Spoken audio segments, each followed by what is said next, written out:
Hey Isuzu fam, today I'm going to be taking off the fuel rail all the way around.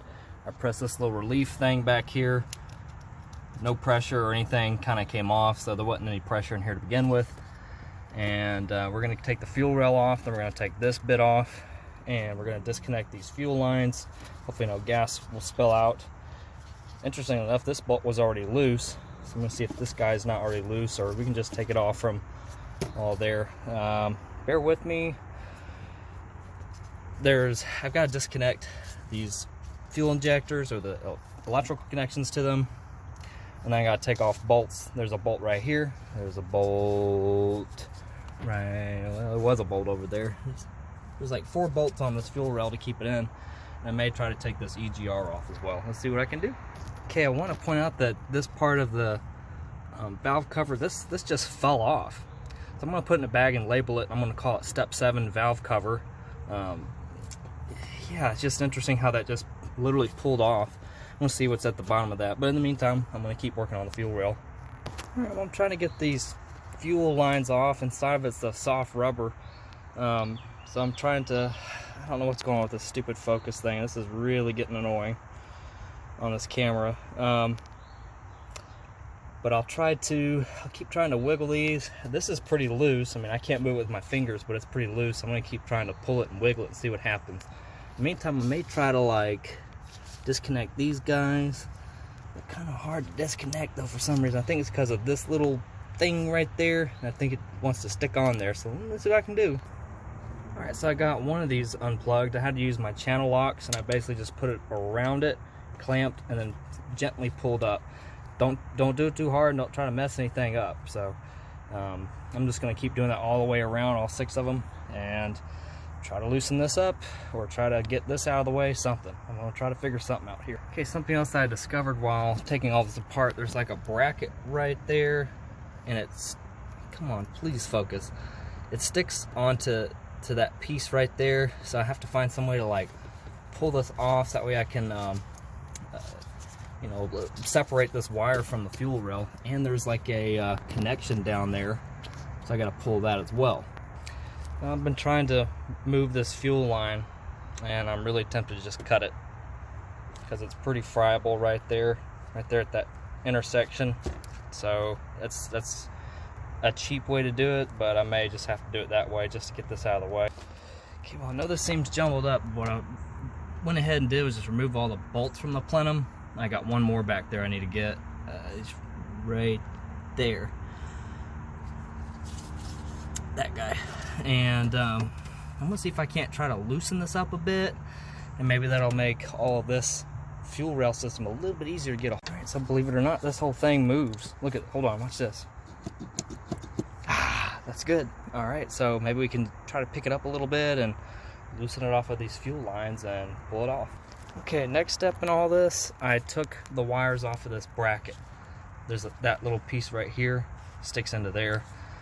You know, there's some things back there that are plugged in, they do not want to come out. So I've decided to just take this out, get it out of my way, and it's hopefully gonna make the process more easier. I picked this up, there's a ton of dirt down there, and you can see that gasket right there.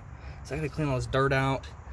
I'm gonna go ahead and just pick these up and pick this whole fuel rail and plenum up. I'm gonna try to clean it up as minimally as I can. Had to cut the fuel lines, unfortunately. I'm gonna have to replace this whole piece, but I need to anyway because it's an old rubber anyway. So that's the next step, and then we gotta start pulling off all these belts and stuff. I think the next smartest thing for me to do would be to plug these holes, because these go directly down into, wow, go directly down to the cylinder. Look, you can see in there. I think a leaf got in there. Probably gonna have to pull him out. Looks crappy down there, but not a heck whole lot I can do about it. This is actually the ports to go down into the cylinders. As you can see, it's got a lot of carbon. This is beyond the scope of what I've come here to do. I've come here to change these hoses in the back here, which I'm going to do today. I'm going to put duct tape over these and plug it up, but I am going to get rid of this dirt all around the edges here. This is just, it's not what I set out to do. Do those valves need to be clean? Hell yeah. I guess the option is to use some kind of a fuel treatment or fuel cleaner through there and hope that works. But luckily we're replacing this gap. Look at that. That's like rust or something. It's over here too, so these do need to be replaced. Next step is drain the oil, pull out the spark plugs, and then we got to remove these belts. Hopefully that'll be an easy job today. I doubt it. I really don't want to get pull the water pump, because that's a brand new, or excuse me, thermostat. That's a brand new thermostat in there. But if I got to, I will.